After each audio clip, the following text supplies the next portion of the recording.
Welcome, ladies and gentlemen. Rodeo Time, the podcast. What's up, guys? What's up, guys? Okay, we need to start this off proper. You know what I'm saying? That's it. Do you love that sound? I do. I'm a big You fan like of that it. song? Nice. Yeah, I'm a big Nice. fan of it. I don't get what Ty's deal is. Ty's not a big fan of it. I've heard. I like it. I like it. It's catchy. Yeah. Cole, any thoughts? It puts me in the mood. You know, it's a good time. Yeah, I said. I know what time it is. I know what. Really Turn it off. Turn it off. I really. To me, it really captures the tone we have in our videos. Yes. Yep. It is joyful. You know, Yes, it's kind of upbeat. You can't. It's got catchy. got kind of a country vibe to it. You know, Fun, but yes. yeah, It's got a fun vibe. yes. That's a gospel choir piano. You know, like that's just you just kind of want to move, but. Yeah. Good news, bad news. It's not bad news. It's good. But Ella Langley did get to go on Theo Vaughn, so that happened. Yeah. I've been emailing with her manager, and they're like, "We need to do a podcast." They agreed. I was in the music video, so hopefully that comes soon, one day. I Hopefully, don't you were know. really the star of the music video. That's what I feel like. Yeah, that's what our fans are saying. I did have a anyways. line Yeah. in it. Yeah. But then, I mean, Theo's in Nashville, so It's kind of the it probably was a proximity thing, surely. not a status thing. Yeah. I'm sure she's just as excited to, yeah. You don't think it's deeper than that? Like maybe because you were the guy who kind of, you know, you were friends with her, the guy that left her in the music video. Maybe she's digging into this a little deeper or anything. Probably knowing That's- her. That's definitely it. Yeah, she's an archaeologist. She likes to dig up the past. Oh, how so? Yeah, I mean, just emotionally between me and her. Dude, I was like, wait. Was that over your head? I was like, what? And speaking of, a we've got a busier new morning. guy, Logan. What up? He is in the house and very tall. I was how tall are you? 6'7". Little basketball player? Yep. Not little. Tall basketball Little player. basketball. It's funny, like right before I walked in here, I watched a reel of a girl. I wish I could remember her name. I might have sent it to Kevin. But no offense, everybody else in the room. Occasionally I send reels to Kevin.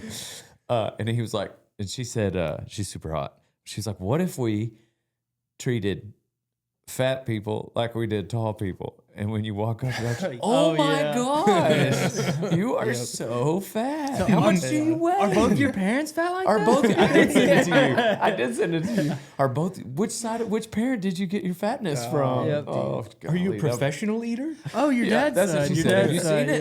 yeah. Or did I send it to you also? I have not seen it. That's what seen she it. said. Yeah. Anyway, people don't say that. You're But we tall. should start. We shouldn't start. We Kevin. should start. It's just a funny thing I don't to think think that about.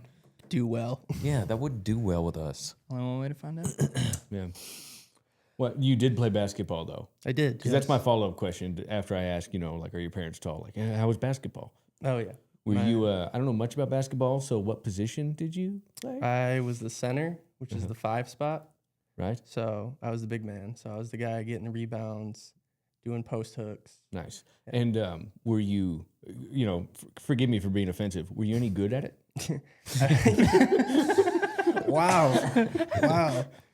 Yeah, I was pretty good in high school, got a scholarship, and then I was just like a role player in college. And then, Which, like, playing with swords and stuff, or what do you? no. Swords? What's a role player? Oh, role player is like, I'm not like the star player on the team. Like, I'm the guy who's just going in like every couple minutes, getting like some rebounds, playing defense. Like, I wasn't a starter. Yeah. Later in my career, I got plagued with injuries, tore my ACL, tore my meniscus. So, yeah. Dang. Yeah, I was just kind of, just happy to be on the team in college, happy to be with a bunch of friends and love my coaches. And I loved the whole like vibe that my team had. So it was cool. It's awesome. Before you were, before the injuries, early college basketball career, were you any like thoughts of going to the minor leagues, major leagues? Yeah. So when I was in high school, I was like NBA. That's what I want to do. I want to be in the NBA. And towards my like sophomore year in high school, I was like, I'm not getting looked at by anyone. And to be in the NBA, you gotta be like a Division I athlete, right? So I was like getting looked at by nobody sophomore year. So I was like, okay, well maybe I can get to a D3, a D2, a JUCO, do that route, go into the G League maybe, and then get into the NBA. And the G League is basically the minor leagues of the NBA. So Like summer league stuff, the stuff in Vegas. Some G League players will do that, but like the guys who get drafted, they automatically have to play summer league, and then they'll put G League players in there. They'll put like people from like overseas in there, and then they'll play, and then it's basically seeing like who's got talent that can go up and play in the NBA. So yeah, that's kind of what I did. I worked hard, got scholarship, and I was like, man, freshman year, I was like, I'm going to the G League.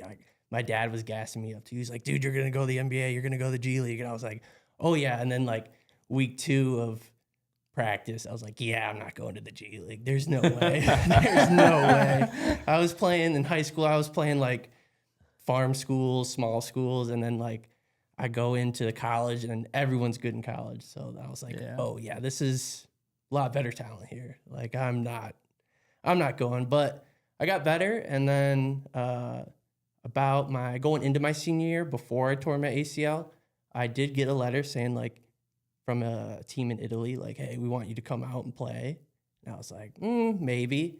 And my coach was like, like you should stay here. He's like, I want you to play. He's like, I don't think you should do that. So I was like, okay, like I'll just stay here. And then I got caught with injuries. So dang. yeah.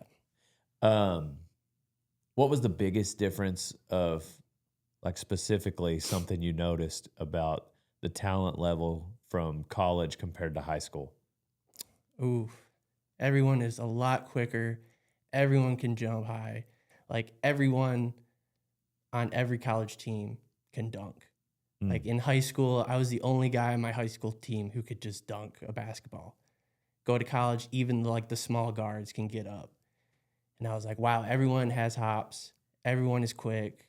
And you can have the best defense in the world, and there's still some guys that can get a bucket on you. Like, it doesn't matter.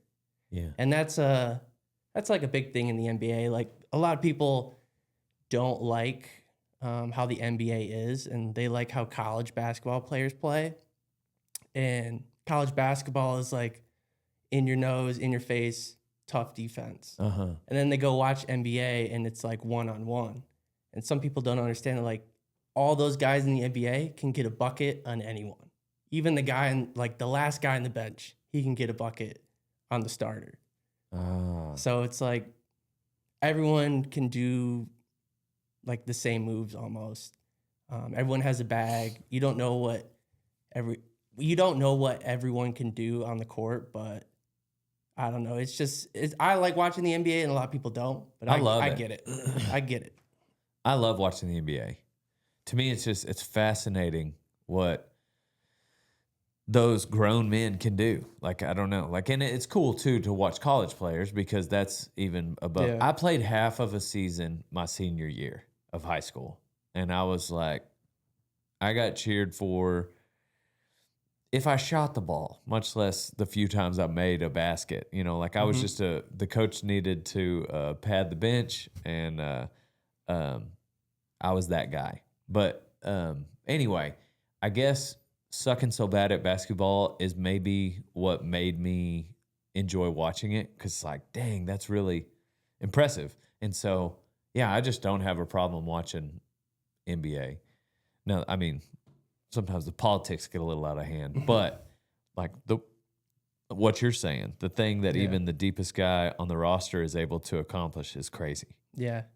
Like, dudes can go out there and they can get a bucket, and you can Just pull it down. Sorry. So any guy out there can get a bucket, and most guys can play really good defense. And like the like the skill that people have in there now is ridiculous. Like back in the 80s, 90s, they weren't pulling up from half court. You know, Steph Curry like changed the game. Or now you go and do a gym in an elementary school, a middle school, and there's kids jacking up threes like crazy. And you're like, dude, when I was a 10-year-old kid, 11-year-old kid, we were not doing that. We were not shooting threes like from half court. And he really changed the game. And so like everyone can shoot now, and it's crazy. It made everybody more brave. Yeah, it really did. Dang. That's wild. Yeah. I've heard people say that, but I guess it didn't register that it would change the game even on like an elementary school level. People yell out Curry instead of Kobe now. And I'm like, man. Yeah. So you get done with your senior year. You've had some injuries. Super fun. You got to play 4 years of college basketball. What got you into bull riding? So there's a deeper reason, and only like my like close friends know that, and maybe one day I'll say it on here, but it's kind of like a personal reason. But it was a bucket list item that I wanted to do. So when I got out of basketball, I did try things that I never got to do because I was too afraid to get hurt for basketball. So I started skateboarding, and I started trying to go learn how to snowboard. And I was like, I just want to do things that I always wanted to do. One of them was bull riding. I was like, hey, I want to go out and ride a bull. And I didn't think to ride like more bulls. I just wanted to ride one. And so I went out to this place, found a guy who trains people how to ride bulls. He rode bulls in the PBR. His name's Jake.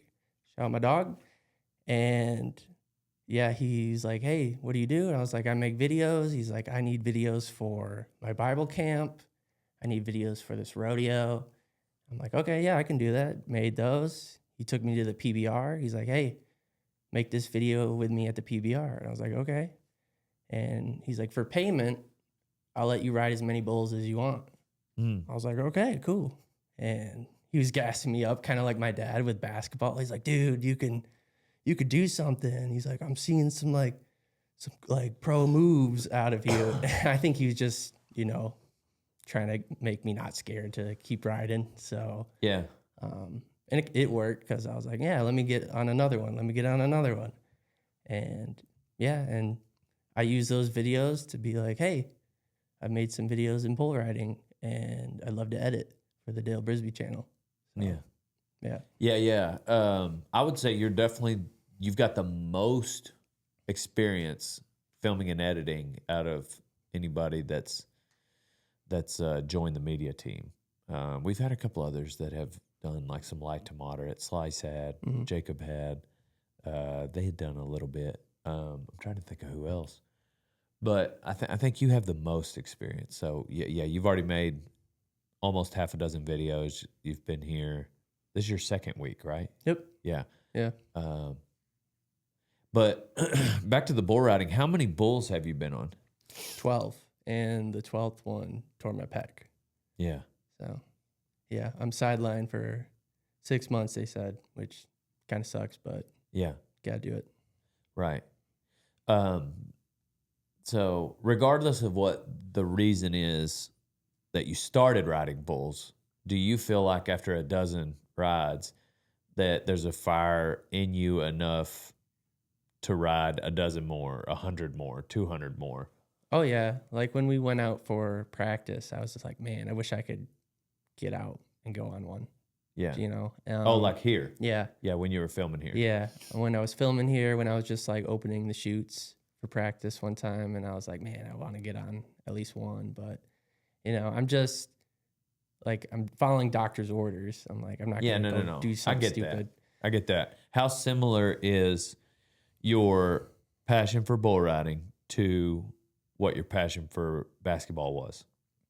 I think it's really similar because when I first started, I wanted to know everything about it. And I was like, it was something that I used to watch on TV with my dad, and I loved watching J.B. Mooney. and so did my dad. So I always knew who JB was, and I would sit down and watch his bull rides with my dad on the TV, and I was like, you know what? I want to get into this. And then when I started riding, I was like, I want to see who the best is. I want to look at who the best bull rider is. And so I started watching highlights of JB. And Dale Brisby. And Dale Brisby, yeah. Yeah, there you go. And so that's kind of what I did with basketball. When I got older, my coaches were like, hey, you play center, look up some like pro basketball players and watch their moves, see how they move, recreate what they're doing. So I would look up like Shaq, Hakeem Olajuwon. I look up Kevin Garnett. I look up Dirk, like big men who were good at shooting or good with post work. And I would emulate just doing their movements like by myself on a court, empty court, just practicing like up and under, a fade, a jump hook. And so I would just keep doing that over and over. And so I would watch JB's highlights and I would just slow down the video. Just be like, how is he moving? Like, how is his body? Where's his hand at? Where's his legs at? And so, yeah, I would just do that. One thing I've observed with like people that start riding bulls, and maybe at 12 you've experienced this already, maybe you haven't, but you know, I feel like, let's say me playing basketball halfway through my senior year, like I was easily the least talented guy on the team. But if I played like a pickup game with some random kids in my school that weren't on the team, I could beat somebody. Yeah. You know, with yourself, same thing. Like without the college basketball, as tall as you are, like you're probably going to have a leg up, pun intended, on a lot of random people in a pickup game at the rec. Oh yeah. With bull riding, it's a lot harder to get that good that fast. Mm-hmm. Do you find that in your few rides up to this point? Do you find that more frustrating? Are you frustrated you're not like riding ranker bulls by now? Or do you feel comfortable with the length of the process that it takes to be a good bull rider? I'm definitely comfortable with like the process.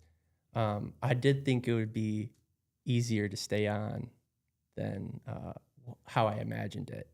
It is extremely difficult. Yeah. And maybe it's even harder with my size. I don't know, because I have a lot more weight than someone like JB. Mm-hmm. So I'm just like trying to soak in as much information as I can. I don't know a lot about it, like riding, and you can only ride so many times in a day, especially where I was at. So like you're not getting a lot of repetitions with it.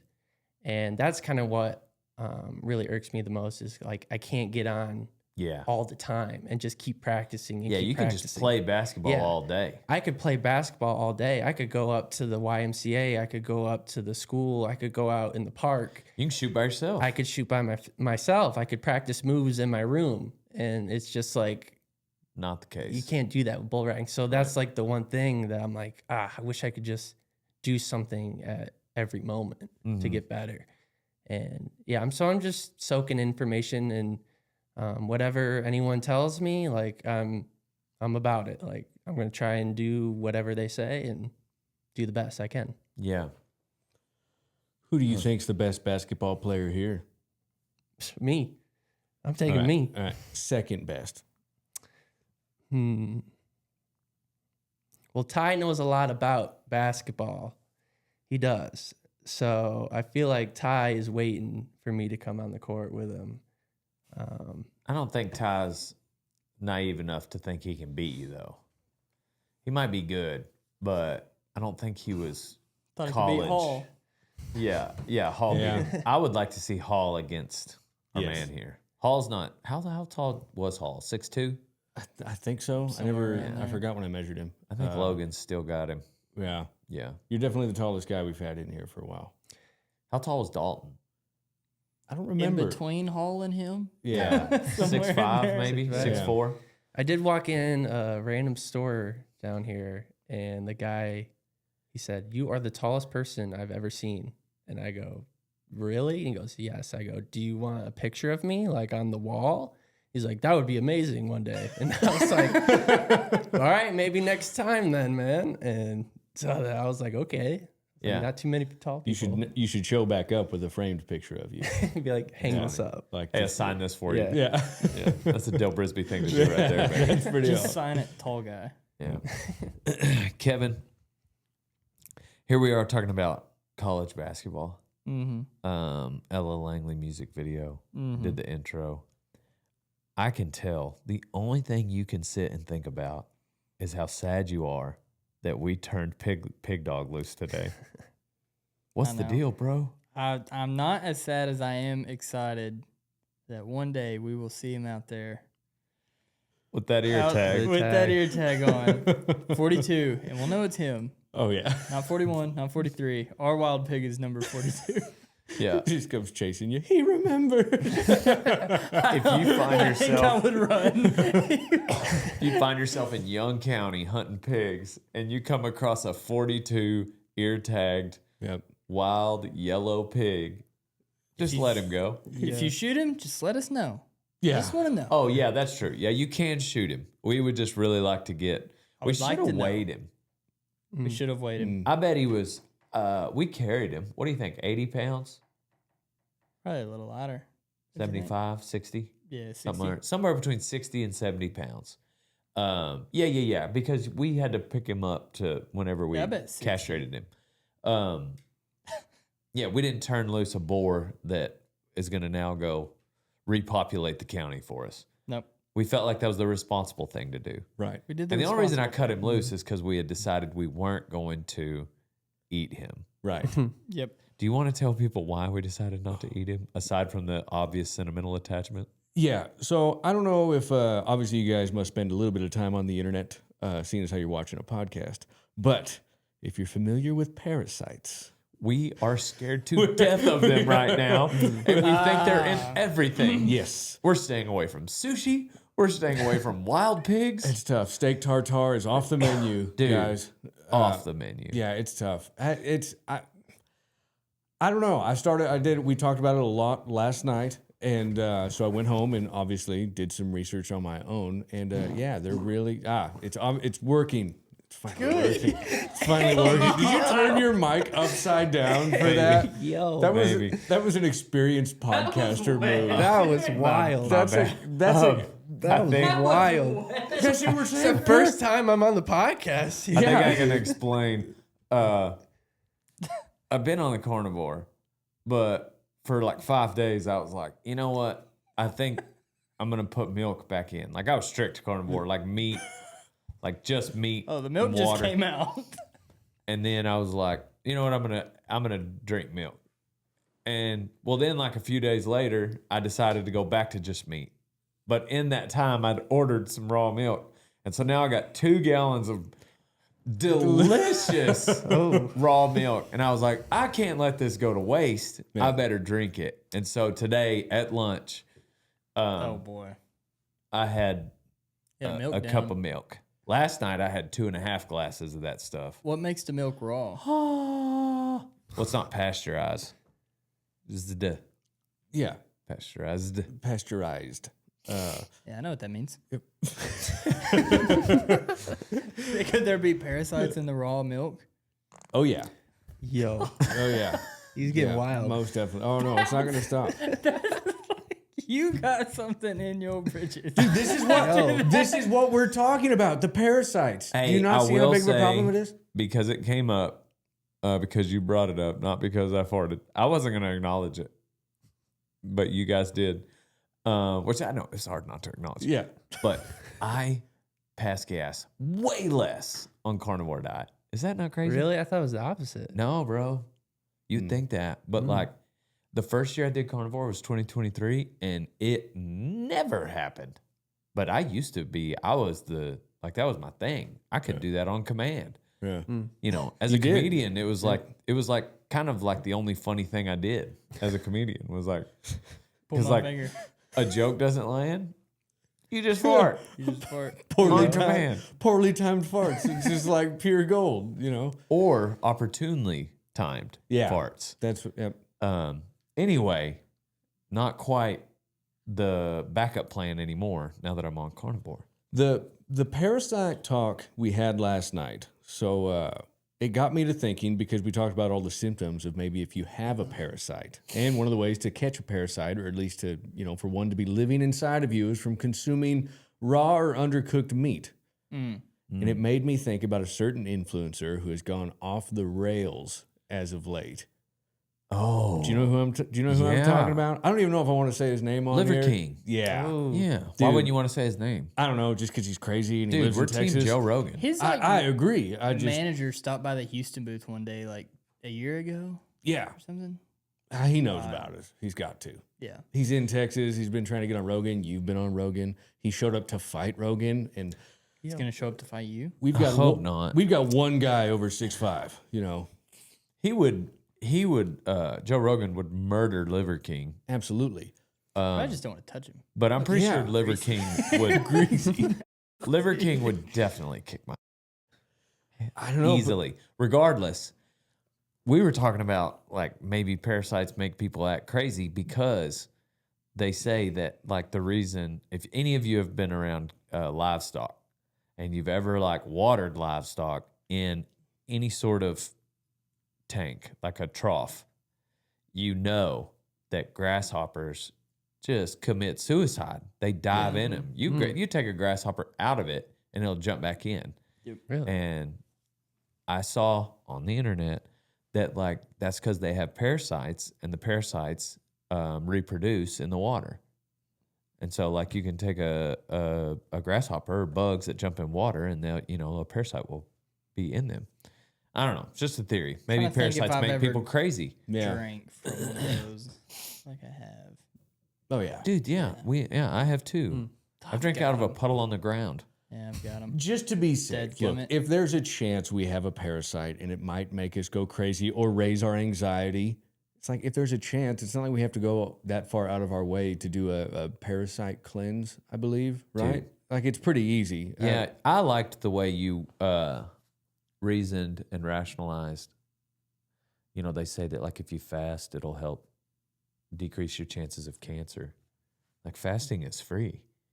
It is free. Costs you nothing. Yeah. So like what's the Saves worst? you money. Yeah. And everybody unanimously agrees, even if the cancer thing isn't true, let's say, everybody pretty much agrees that like fasting is healthy. So like Yeah. you do this free and healthy thing on the off chance that it, you know, decreases your chances of cancer. I don't know. That was a good point Yeah. that you made. And it's like, and that's well- kind of how I felt about the parasite cleanse. I agree. If Like, there's a chance. Worst case scenario, I took a little ivermectin. Yeah. You might feel a little better. Yeah. You might have, I don't know. Yeah. Killed. I don't know. That's the way I look at it. I think you take, yeah, like if there was a choice, you can go through that door and there's 0 chance of curing cancer. You can go through that door and there's a 1% chance. Yeah. Dude, you're gonna do That's it. a good point. You take a bigger risk driving your car. Like I don't know. That's a good point. That's just me. But yeah, the parasites. Don't Whatever. worry, we'll tell you about are weirdos. it. Yeah. I And won't- that's why our pig is free. Yeah, that's why we had to release That's why Pig. we didn't want to eat him. Yeah. That's why we didn't need him. That's why we didn't need him. Also isn't our it oh, crazy sorry. though? Like backing up, like how weird we're talking, and there was that reel the other day that it starts with. Do you know what it starts with? All this craziness that we're going through. Raising your own eggs. Ah, really? Well, that's like because then you realize like Sorry, I'm I'm not saying we're crazy because I misunderstood I'm your saying point you're making. Yeah. our conspiracy theory minds Yeah. because you start raising your own eggs and you just kind of like gloss over the fact that like, why are these eggs brown? Yep. And the eggs at the grocery store are white. Like, what's going on? And then you start questioning everything and it leads you down this rabbit hole. Yeah. We've not gone so far that we think the earth is flat, No. but a lot of people do go that A far. lot of And people it get there. started with the eggs. That's a really good. That's fascinating. Isn't it? That's when you start to think about. Yeah. Especially, we need to see when that doomsday Prepper Dale, Doomsday Dale video came out. Dude, yeah. When I got the eggs. I got the chicken. Yeah. Which came first, the chicken or the eggs? Dang it. In the prepping the egg. Another question we don't have the answer for. And was that before I did the carnivore diet? Man, it was getting close Anyway. to there. It was getting pretty close to that one. But That's where it all starts, baby. dude, that's You raise your own eggs before you know it. You're doing parasite cleanses, taking ivermectin. Yep. once you see a homegrown egg and you realize this is better.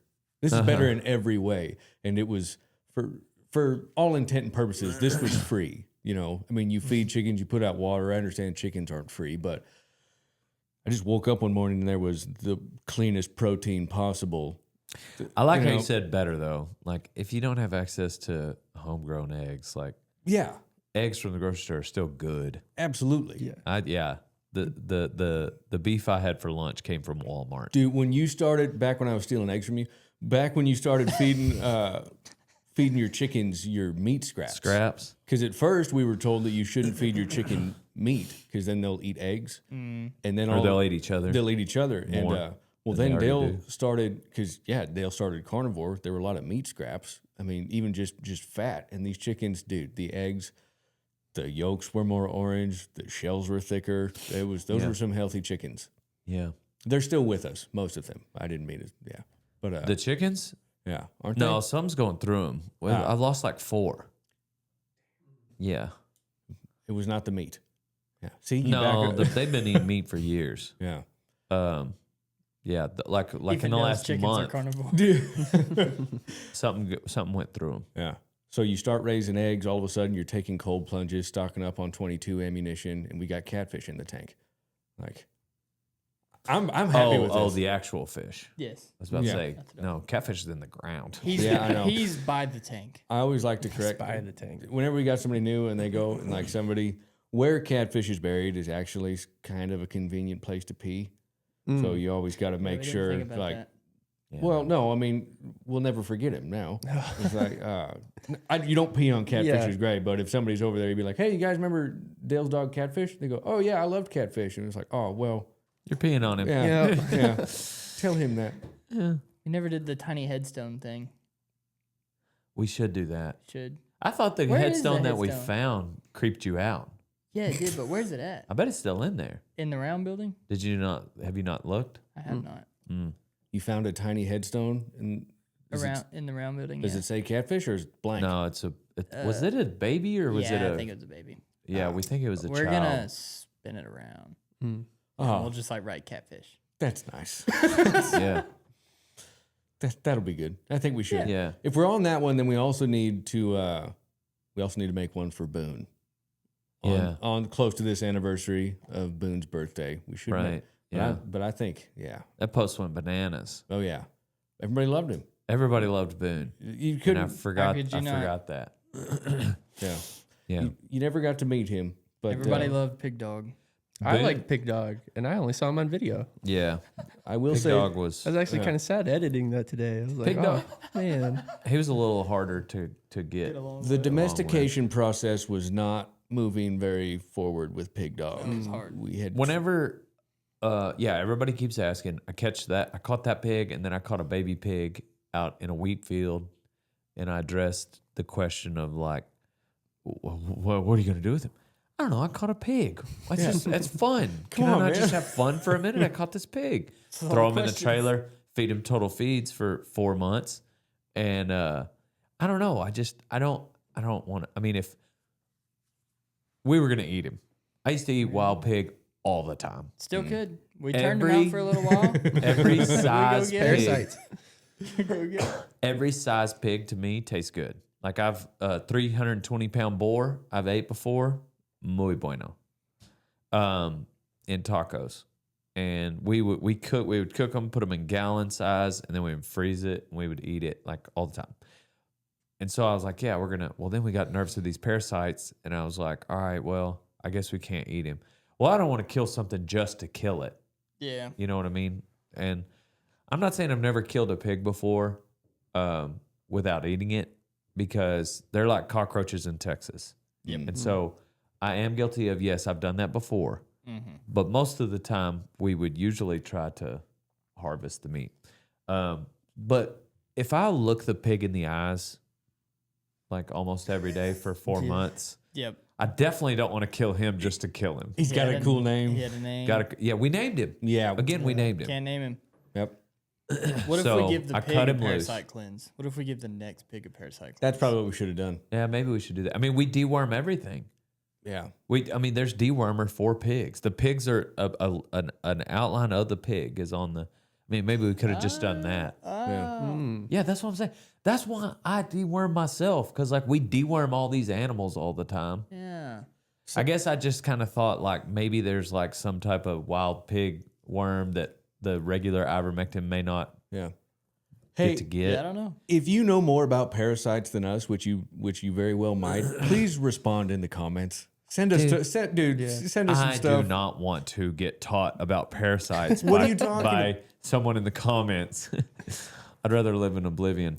But this whole scenario, as Hall would pronounce it, Scenario. I think I was telling Kevin in the trailer, this should please not only the liberals but the conservatives. Yep. We let the pig go, Yep.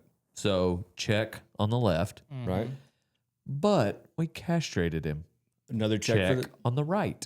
So now it's just this one pig out there gaining weight with a number 42 ear tag for somebody to one day harvest. I mean, you could argue that castration is also a check for the left as well. Yes.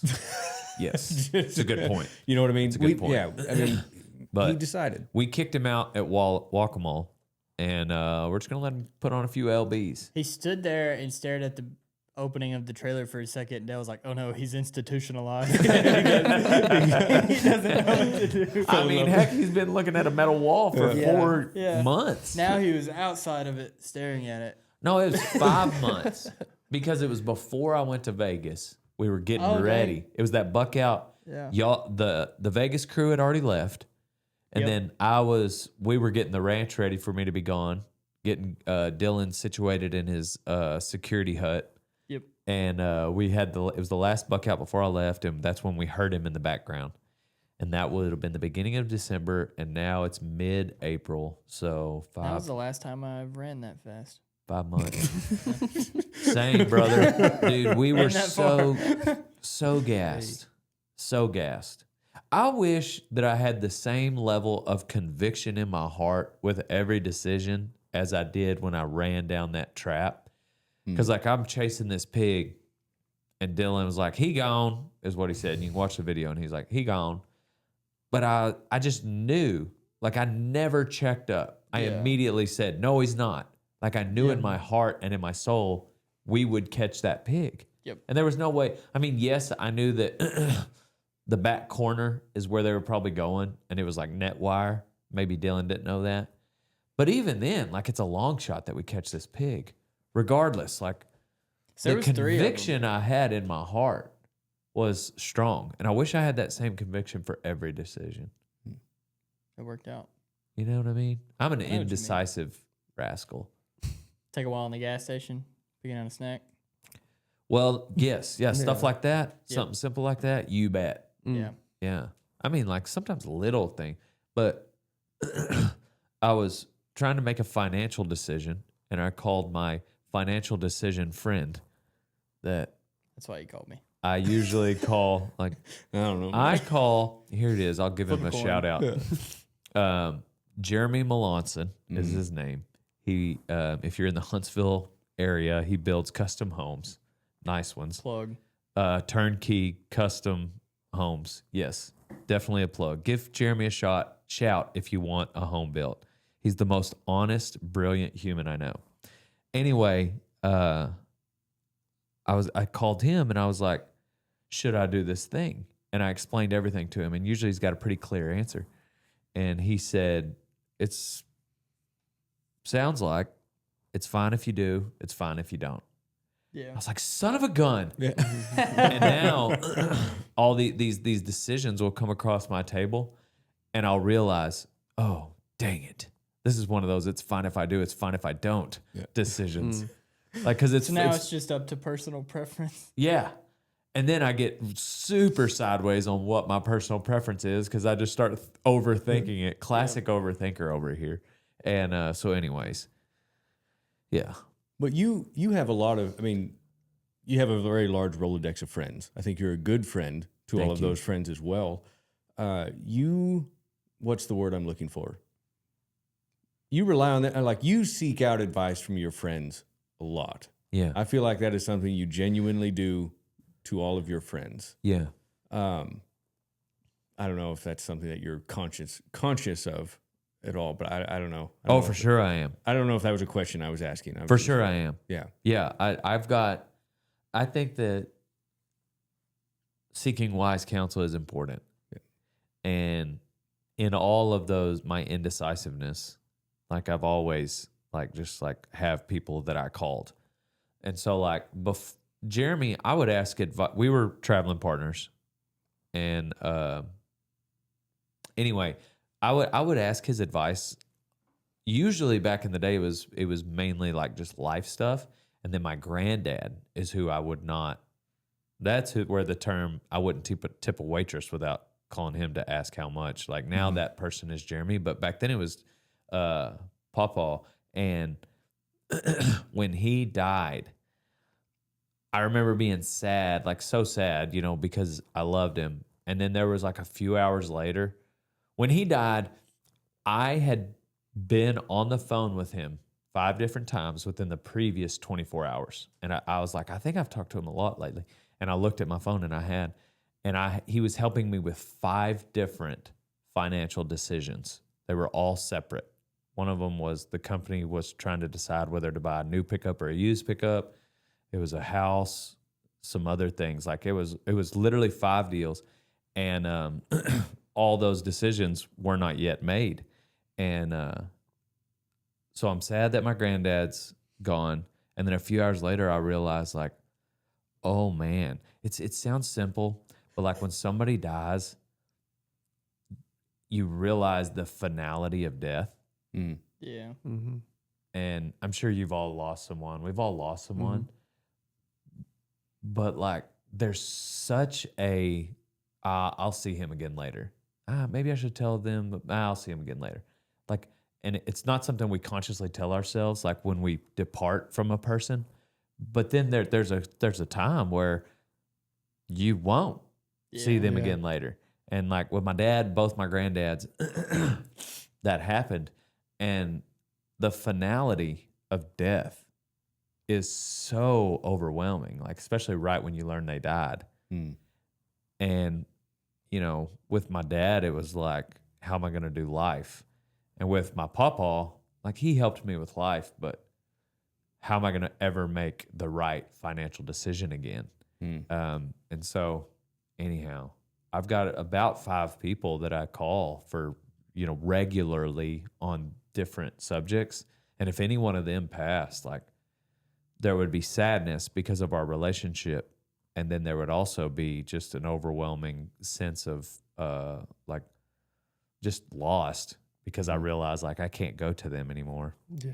I don't know. I covered a lot of different things with that description, but to your point, yes. I mean, you're nurturing friendships as well. I mean, that's just a huge part of it. I think you build that amongst all of your friends and amongst all of us here as well. I mean, I don't know. I feel like we're a very close-knit group. Logan, you'll find out about this. But well, my uncle told me something when I was in college and I was like selling vitamins.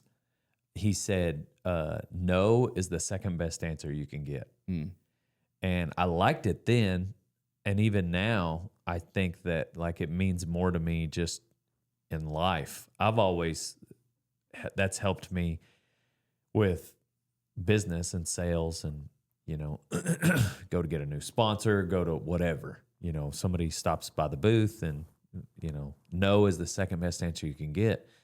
But really any decision in life. So like, yes is great, but no is the second best because then at least you know. Mm-hmm. And a maybe is what is the hardest. Yeah. So when Jeremy said either way, correct. Yes or no. Yeah. That was, it wasn't a yes and it wasn't a no. Yeah. And that's the hardest. Mm-hmm.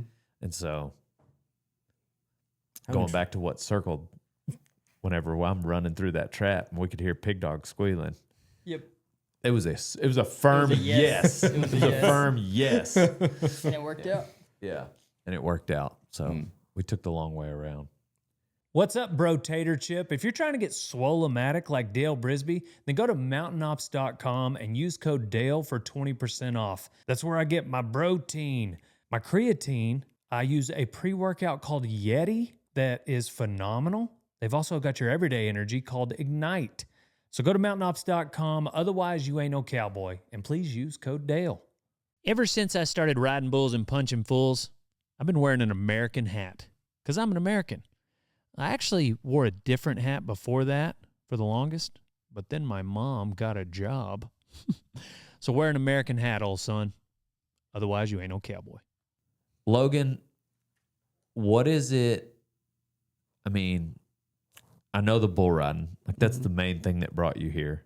Was there anything else that was attractive about working at Rodeo Time that you were like, man, I need to go there? Or was it just mainly the bull riding, which is an okay answer? I don't know. Everything just started happening like really fast. Like I remember asking a person at work, like, "Hey, find me a place to go bull ride," and they're like, "Okay," and they're like, "I don't know how to do that." I'm like, "You'll figure it out. Just send it to me." And they're like, "All right." They found me a spot, went out, and just like one thing just kept happening. Going out riding a bull, doing a Bible camp video, doing a rodeo, and I just kept saying yes to everything. And it just led to more things. And I love the PBR. And so I had a chance to go film at the PBR. I got a media pass. And I was like, yes, I want to do that. Like, that would look so good to show someone, like, in the video space. Like, hey, I was front row at the PBR and I made, an edit. And that's something I've always wanted to do. I've always wanted to get into, like, sports edits too. And so I was like, yeah, I'm going to go do that. And then I threw my name in the hat to go film this concert in Dallas, like a couple weeks later. They said yes, went out, filmed it. It was one of my like favorite artists growing up. And when I was out there, I was like, man, I really like being out here in Dallas. I've never been to Texas before. This is so cool. I'd love to like live here one day. And That was recently, right? yeah, 2 days later, I'm on my couch. I'm scrolling on Instagram and your video pops up going, hey, I need an editor. You got to learn how to... Dang, it just popped up. Nobody sent it to you. No, it just popped up. And I like was doing all this stuff just like extra. Like I wasn't getting paid to do any of this stuff. Yeah. And so when that came up, I was like, I have to put my name in the hat. Like, so it just felt like life was like, here, try, go for sure. it. And so the post was a little old. It was like 5 days old. So I was like, man, I'm probably a little late to the party. There's probably he probably already picked someone, whatever. I'll just make a quick video. And so I just made it like maybe like 5 minutes and then sent it. And then you answered me the next day. And I was like, wow.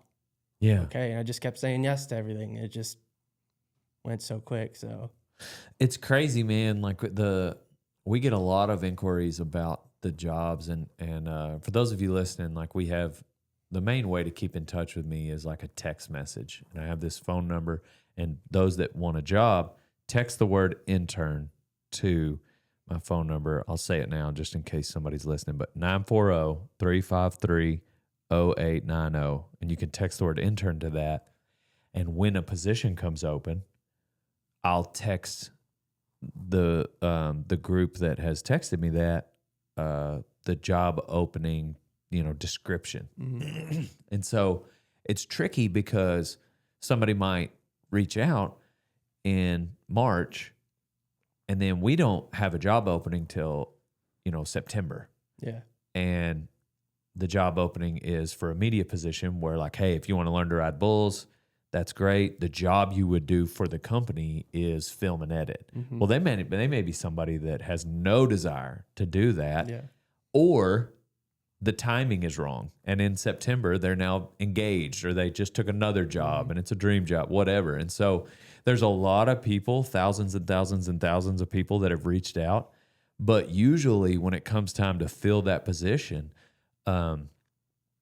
you know, it just has to be the perfect timing for us, for them. And then, you know, someone like yourself, like you're a videographer recently into bull riding. You want to ride bulls. Mm-hmm. I was looking for someone, and I don't, it's just, to me, it all lines up with the good Lord ordained this meeting, and we've now started on a little journey. And however long that may be, I like it if people stay forever. But, you know, sometimes it's like a chapter more than a whole story. And so, anyways, it's cool to have you here. I think it's meaningful to all of us. You're doing a great job. You've made a lot of videos already. You're not even all the way through your second week. Mm-hmm. Normally, like interns, like have to go without pay at the beginning, but you were a little different because you were much more qualified than a lot of those show up. You didn't have the computer turned on.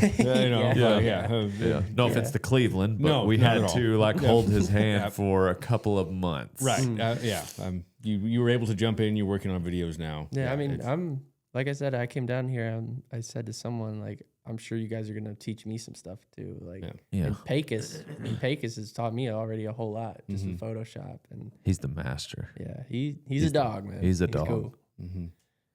But so I'm excited. I'm excited to have you here. I wish it wasn't going to be 6 months before you get on. I was heartbroken when I heard that. I was like, man, Dude, it's so crazy, like the different injuries that I was telling Zach this the other day. He got his ankle peeled back. A bull ran him down the gate, and he thought it was the end of the world. Like the way he was acting, you'd have thought, oh, we're going to have to amputate his leg. Yeah. Like the way he was, the pain he was. And I've been there. Yeah. Like there are some injuries that like in that moment, you just think this is the worst. And you probably have too, Cole. Oh, dude. Ankles. Especially, now that you mention it, most of them are lower body. A sprained ankle, I have screamed. Like it's wild. Something about the pain nerves down there. Yeah.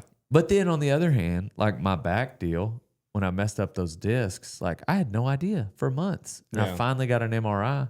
Like there was pain, don't get me wrong, but I didn't know what was wrong. Yeah. And anyhow, it's wild the different things that can happen. But for you, I know you said the Achilles was painful, but was the pec deal? ACL. I tore my ACL neck. Oh, gotcha. So when I tore that, your pec? My pec. When I tore my pec,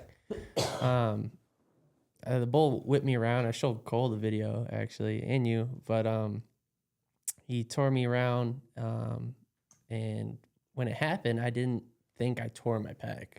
Yeah, like it hurt, and I was like, man, does not feel good when it was happening. And then he dragged me around the arena and stomped on my back, but I got up and I was like, man, my arm's a little sore. I'm like, okay. I'm all right. I'm cool. And then I went to go put my jacket on afterwards, and I couldn't even lift my arm over my head. And I was like, so you knew something was wrong. Yeah, I was like, something's wrong. I waited about 5 days. Yes, love that. Yep. It got super purple and blue on my arm, on my bicep. And I was like, that's weird because like I'm not feeling pain in my bicep. Yeah. And one of my buddies was like, yo, I tore my pec one time and it looked exactly like that. You got to go get that checked out. Dang. So yeah, I went, got checked out, and they're like, yep, you tore that. And they're like, you're going to need surgery. And I was like, oh, man. And I was about to leave to come down here. And then that morning, they called me and it was like, you need surgery. You need to stay another like month. I was like, oh, this is very unfortunate. Yeah, no, I got it though. I mean, because you called me. It's like, man, I get it. Like whatever, like stuff happens.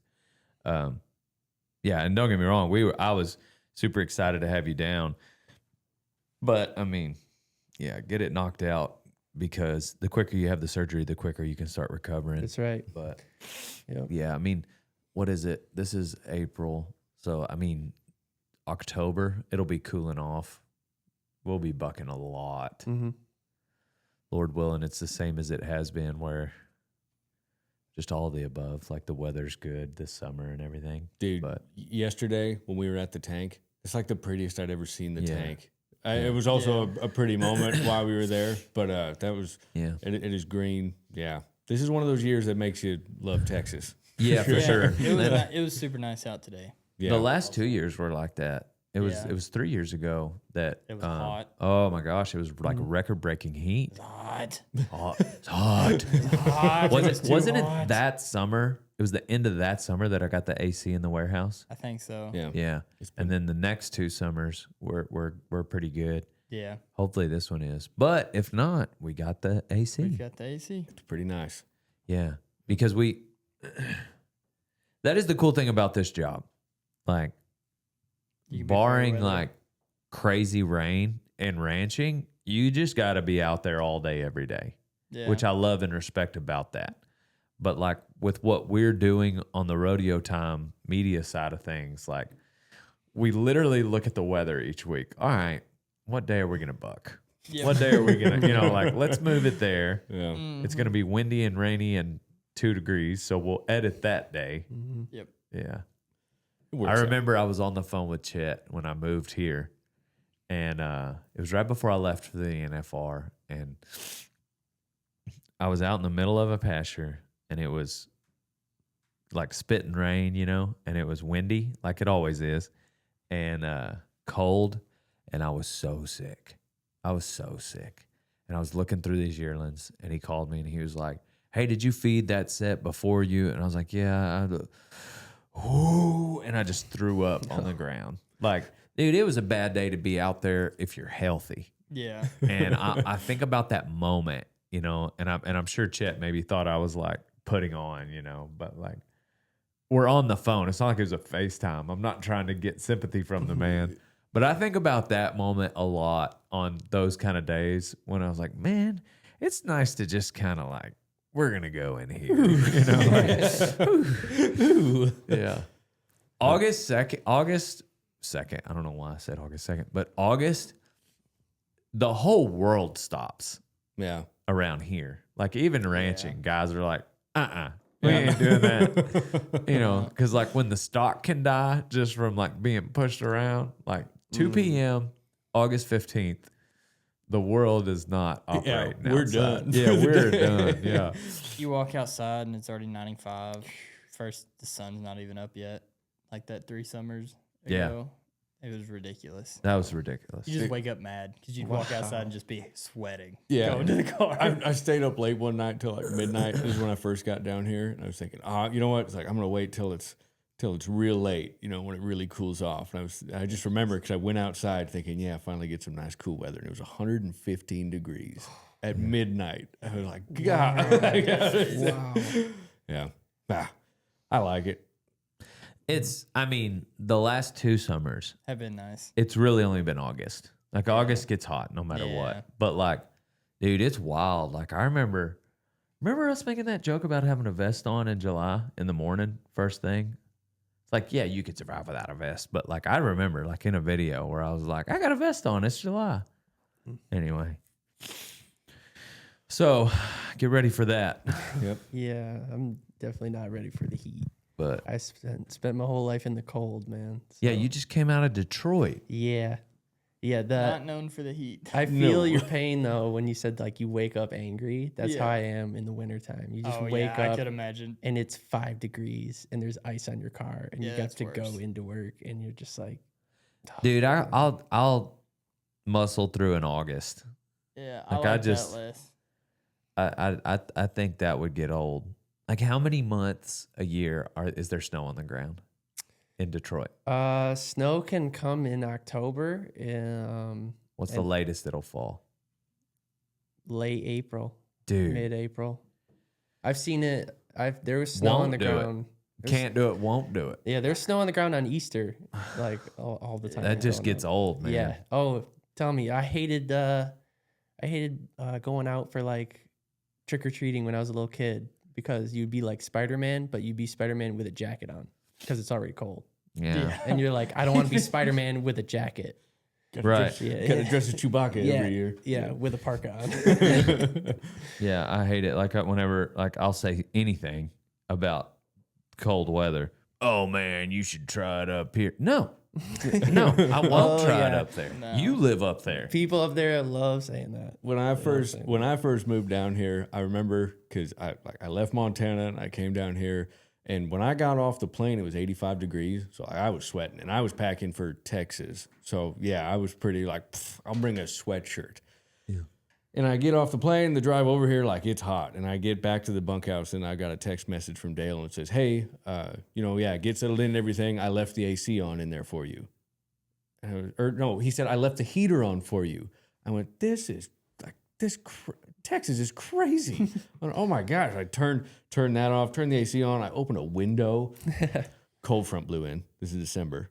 Cold front blew in.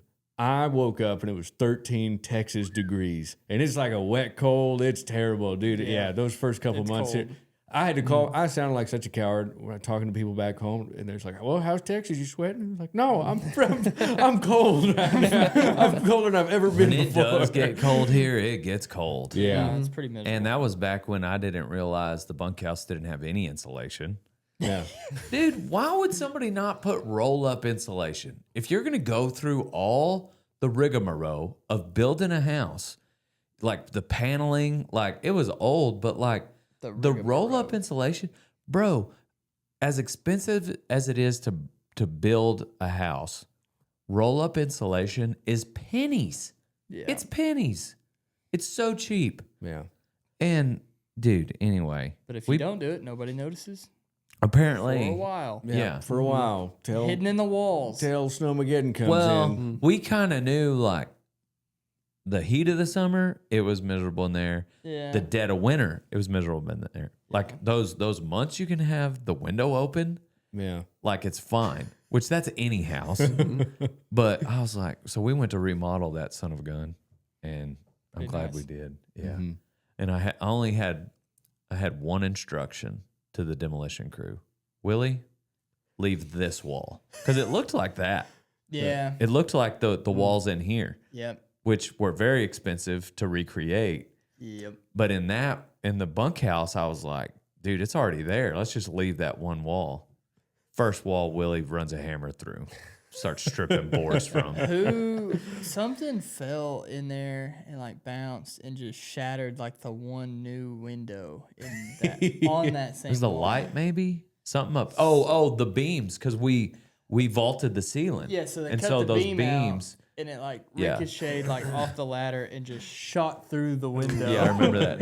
in there, and it was like the bunkhouse is just like brand new window, old window, old window. I don't old remember window. if that was Willie, so I don't want to just throw him Yeah. under the bus. But Yeah, I can't remember who it was. Yeah. It- the wall thing, that was definitely Willie. Do you remember remodeling your old house? yes. The tear down on that one? Oh, That one was, dude, they didn't all. It wasn't only a cat lady, but it was a bird lady. Oh, yeah. Parrots Dude, in there. So if It was so. the gross. living room's like this. Imagine where the rug ends, and the rest of the room just has a cage, and it's just a big old bird in it. Like, just one bird? yeah, a big bird. Like but a had whole lived in parrot. there a while. How big is this bird? I mean, like a parrot. It was like a like a- talking parrot, Oh, like a parrot. Yeah. It just had the rest of the living room to itself, caged off, and it was just stacked of feathers and birds. We took this son of a gun down to the studs. Yeah, Yeah. I remember. This house was pennies. it's like one it- room they were like gardening in, and then the closets had like animal scratches where animals were shut in the closet. Because I got word of what it was, and I want to say it was like 30,000 yeah, for this house. yeah. And I remember my realtor telling me that, and I was like walking up to it. I was like, man, this is underpriced. Like, this is not enough for this woman. You know, I felt like that. And the moment I stepped in the front door, I was like, nope. Price is right. Nope, price is right. Price is Price right. is right. That'll work. I went like this right here. I was like, price is right. And then we demoed it, and then we got it down pretty close. And then I had Becca clean it, who's a Yeah. sweetheart, and she cleaned it. And I was like, hey, this is what I'm thinking for payment. And she was like, and I was like, okay, I'll give you more. But you know, that house did have new gas lines. Yeah, that was a selling point. There you go. Well, and I was like, okay, cool. Well, then come to find out, it was the gas lines that the gas company put in up to the house. I was like, we still had to replace the gas lines in the house. Like, it had nothing to do. It was just like right over there, the city. They put a new electrical pole. It's like, no, they were gonna do that anyway. I had a Chevy Chase moment in that house when we were doing it. I remember because we were trying to take the ceiling down, like there was wallpaper up there, and it was just coming out. It was wallpaper on board or something, but I had chipped out. I was on a stepladder, and I had chipped out like a section, kind of about the size of me, basically. And I would turn away from the wall, and everybody else is still working out there. And I thought, all right, better start, try to get a big chunk. And I got maybe 1, 2, 3, and the whole ceiling just crashed down. It was like wallpaper and then multiple layers of sheetrock and wallpaper, like this thick onto the ceiling. And it all came down at once. Jace would jump off the ladder, grab a section, and hang by it and rip down with it.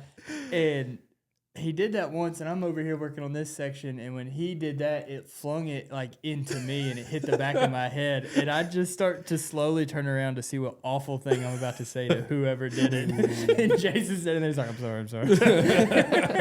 Yeah, so we'll call that one the birdhouse. Yep. And then we had the flea market. Yep. Whenever I think it was me and Donnie went to go in, and there was some furniture left, and we went to go in and take some furniture out, and like we realized like we stopped in there, and like, dude, you could hear the fleas hitting your denim. Like they were jumping. There were so many. Wow. You could see them just like pow, pow, pow, pow, pow, pow. Dude, I'm telling you, like you look down, it was like something out of a movie. Yeah. There were so many fleas. And that's why we called it the flea market. We put bombs under the house. We put bombs in the house. We bombed everything. And I mean, call us Trump, because we were bombing Iran. Like it was like that's what was going down in this house. And we remodeled that one and got it right. So it was the birdhouse, the flea market, and then also we had the cat house. Yep. But those weren't inside. No. They were outside. And the neighbors, we discovered the cat house is where Donnie lives. We discovered the neighbors were walking across the street and feeding the cats in the garage. No. That's what made, I mean, dozens and dozens of cats at this house. And this town is overrun with cats as it is. Oh, yeah. And part of it is like this house was a hub for these feline. And I remember like throwing the bowl away and getting rid of, and then another one show up a couple days later.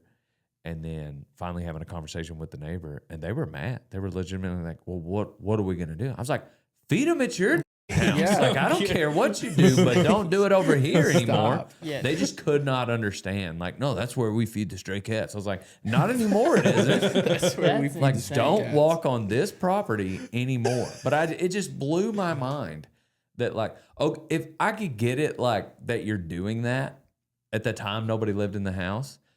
But when you get caught, I even get that they did it a second time.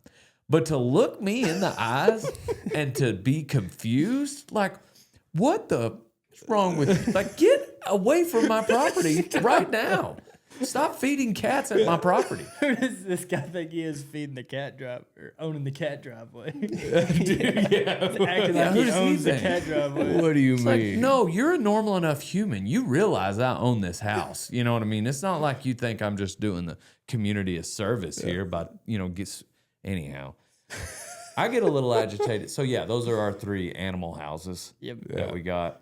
The other ones I don't feel like are. We had the one that caught on fire, and we demoed that, and that was pretty rough.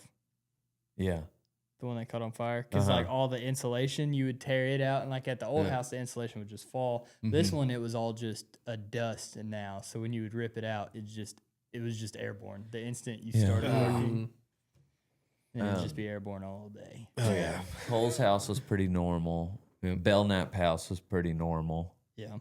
But anyway, I can't think of any others that were interesting. But yeah, the whole community, like skunks, man. Oof. Like here I am doing the Lord's work and nobody's helping me. Yep. The only thing they did good was feed them cat food, making it easier for me to trap. You set a trap, put some cat food in it. I bet skunks get in the everybody that feeds the cats around here. I bet the skunks get in on that too. Yeah, it makes sense that why there's so many cats and so many skunks. Like skunks love cat food, turns out. The skunks were, And I don't know why they wouldn't. It's chicken based. the skunks would just show up with impunity. Like they were rampant. And how many did you kill? How many did we end up? 74 in a year. And it did not, and I don't mean this as an insult, but it did not make a dent. I think it did. Oh, you think we were it just did? talking about that. I haven't seen any. Not at the warehouse. Oh, yeah. Maybe we did get all of them. Maybe it just seemed like for so it long. is crazy less how many skunks Yeah. that I've seen. I still see some. I don't see them in the road. Yeah. I don't see them. You really were. That was like a citizen. That's a I think it good worked a citizen little thing. bit. Dang. Yeah. Because we were talking about vacuums many or was it? whatever, What and was how it? like people say like if you do kill a bunch, it'll just make them worse, or like same thing with like coyotes. Yeah. Bro, I don't know. I don't believe that. Like, Dude, if you kill like a majority of the animals, like I don't know that the vacuum. Maybe there's like a number where like Yeah. if you kill 20 or 30%, they kind of come back with a vengeance. yeah. But if you get into the like 60s and 70s%, there's no way they catch up that fast. Dude, just the best part, not the best part, the worst part was just how going into skunk season, for lack of a better term, how excited Dale was. Like, this is like, dude, he was having fun. Like, and then towards the end, I just remember this sad, almost broken Dale Brisby just being like, gotta go kill. Like, I said 18 traps today, 9 of them are full of skunks. They keep going into the traps. It just kind of, And I just kept setting them. Yeah, Why one do time I they got keep 19. going in there? See, I was setting traps off my property, like Yeah. meaning like at some of the abandoned houses. That is a public service. yeah. Oh yeah. You know, like the one guy is feeding cats at somebody else's house. I'm trapping the skunks. And so, anyways, long story short, I think it was like 19 traps I had at the most around town. Yeah. So, yeah.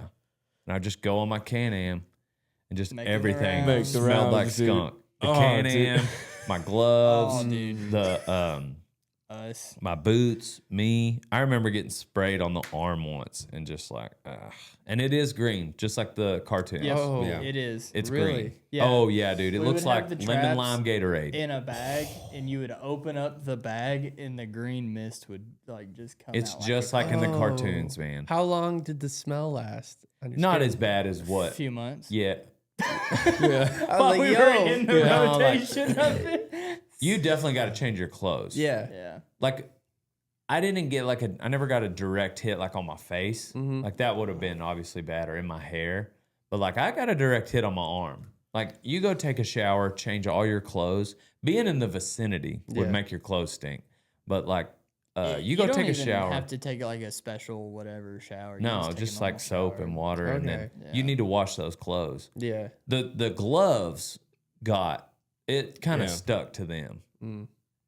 My housekeeper cleaner, she washed the gloves and they shrunk, so I gave them to Cole because she just got tired of smelling skunk, I guess. But They still smell like skunk. yeah, but Yeah. they're comfortable. Those They're are good gloves. They're very comfortable gloves. The day me and Dean got a little carried away with it, and we had roped that baby skunk, and Uh-huh. we're just like Leading it handling around. all day. Yeah.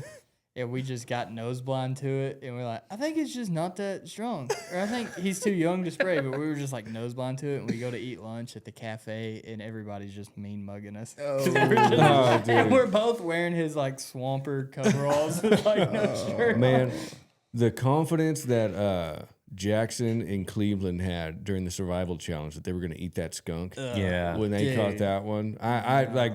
I have a lot of respect for them for even getting that. I want to talk about some meat with some parasites. Oh man, That'd be it. dude. I bet a skunk, a possum, a raccoon. That rabbit I caught out there tastes like crap. I'd hate to imagine that. Dude, Jackson said the most philosophical thing afterwards, though, because they walked up and Ty, their designated cameraman, can't even be close to them. We pull up in the Can-Am to take everybody, to the challenge, and Dale can't be around them. And Jackson says, just looks up and says, "Maybe we're the ones that stink." That's why. Maybe it's not the skunk. Maybe it's us. Oh, shoot. What do y'all got for life advice? That's how we wrap these up. You want? Oh, you want me to go first? Mm-hmm. Life advice? Just be you, man. Don't try to be anyone who you're not. Yeah. Just be you, and keep saying yes to things. You never know how far you're gonna get. Like that Jim Carrey movie, Yes Man. Yes, Yeah, man. that worked out. Zoe Deschanel. Is that who's in it? Yes. Yep. That's a good movie. That's a good movie. I think he made like 2 movies though that are like the same, like Yes Man and like Liar Liar. They're like the That's same movie. true. They're like the same movie. I never thought of that. And he stars in both Yeah. of them. Wow. You just changed the name. Yeah. Interesting. Huh. Nice. Yeah. I've been thinking about my dad a lot. And one of my dad's piece of advice he always liked to give was don't drink your bathwater. And I think about that a lot because I wasn't really sure what it meant for a long time. What I think it means, or at least the best meaning, and I know he's told me, but it's like what I think the best meaning of it is, it's like don't drink your bathwater. It's like you're probably not as clean as you think you are. You know what I mean? Like you never, like you might not be. It's not something that you're not so clean that you could drink your bathwater. You know? So what's that? Because then I've been reading Mere Christianity. That's cool that it means that. And that's cool that you figured that out. Yeah. Like I think Yeah. about, and I started reading. I'd have never figured that out. Dude, No. I was reading Mere Christianity and like being on the bus, you know, is that the right one? I'm sorry. You're thinking The Great Divorce. I'm sorry. Yeah.